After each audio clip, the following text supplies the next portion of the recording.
Hey, what's up mga bro? Eto, mainit na balita. Lithuania Federation nais tulungan ng Gilas Pilipinas para makapasok sa Paris Olympics. Ano ang dahilan at bakit ginagawa ito ng Lithuania? Alamin. At Indonesian basketball team na Pelita Haya ayaw nang paalisin si Justin Brownlee sa kanilang team. Ano kaya ang masasabi ng Ginebra fans tungkol dito? Naoperan nga ba ng malaking kontrata? Kaya naman pati si Brownlee ay nagdadalawang isip na babalik pa kaya siya sa Ginebra o Gilas? Mainit na balitang yan sa video natin ngayong araw. Pero baka naman pwede kang mag-subscribe sa aking channel na medyo malamya.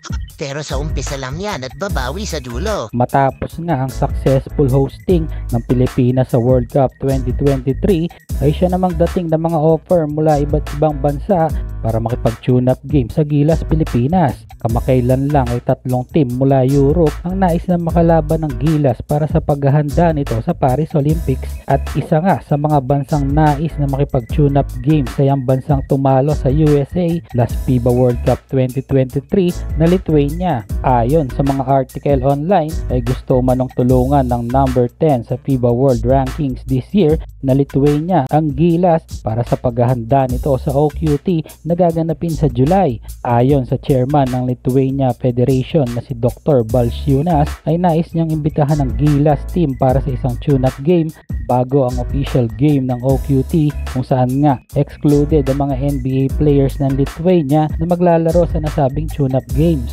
Dinagdag pa ni Dr. Balciunas na sagot ng kanilang organisasyon ang lahat ng pagkain, accommodation at iba pang kailangan ng Gilas para sa tune-up games at tatagal ito ng 6 na araw. Nais umano ni Dr. Balciunas na tulungan ng Gilas na makamit ang Olympic dream nito dahil alam umano niya na makakatulong ang Olympics at FIBA experience ng Lithuania sa paghahanda ng Pilipinas sa OQT. Napakasarap nga lang sa tenga na mismong ibang bansa na ang gustong tulungan ng Pilipinas sa larangan ng basketball para mag-improve palalo at makatapak muli ang Pilipinas sa Olympic stage. Sa itong karangalan sa bansa dahil ibang lahi na mismo ang nakikita ang potensyal ng mga players ng Gilas na hindi natin narinig sa mga nakaraang taon, at pwede na nating masabi na may nagbago at may aabangan pa tayong pagbabago sa Gilas program. Ayon pa sa Lithuania Federation ay nakita nila kung gaano kamahal ng mga Pilipino ang larong basketball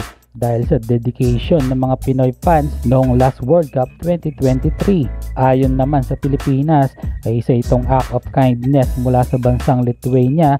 Nakaka-excite umano ang magandang relasyon ng Pilipinas sa Lithuania sa larangan ng basketball. At kung wala nga magiging problema ay gaganapin ang tune-up games ng Lithuania at Gilas sa June 5 at 20 at asahan na mapupuno na naman ang venue ng mga Pinoy fans mula Lithuania. Samantala, mukhang ayaw na ngang pakawalan ng Indonesian basketball team na Pelita Haya ang ating naturalized player na si Justin Brownlee. Matapos nga nito mag-debut noong Sabado, kung saan as usual ay very productive pa rin si Justin Brownlee sa kanyang bagong koponan sa IBL. Sobrang hype nga ngayon si Brownlee sa Indonesia na mula World Cup at FIBA windows ay nakasubaybay na umano ang Pelita Haya sa mga laro ng Gilas, lalong lalo na kay JB. Pabiro pa ngang nabanggit ng team manager ng Pelita na parang ayaw na daw nila pauwiin si JB sa Pinas at magstay na lang sa Pelita sa remainder ng season. Ngayong season kasi ang kampanya ng Pelita Haya para masungkit ang pang-4 na kampyonato nito sa IBL. Kaya naman nais umano nila ibigay ang lahat ng kondisyon ni Brownlee habang naglalaro pa ito sa IBL. Marami namang umalma na Ginebra fans at sinabing hindi iiwan ni JB ang Ginebra dahil dun umano siya nakilala, at malaki umano ang utang na loob ni JB kay Coach Steve Cone na siyang nagtiwala kay JB hanggang sa mga panahong ito.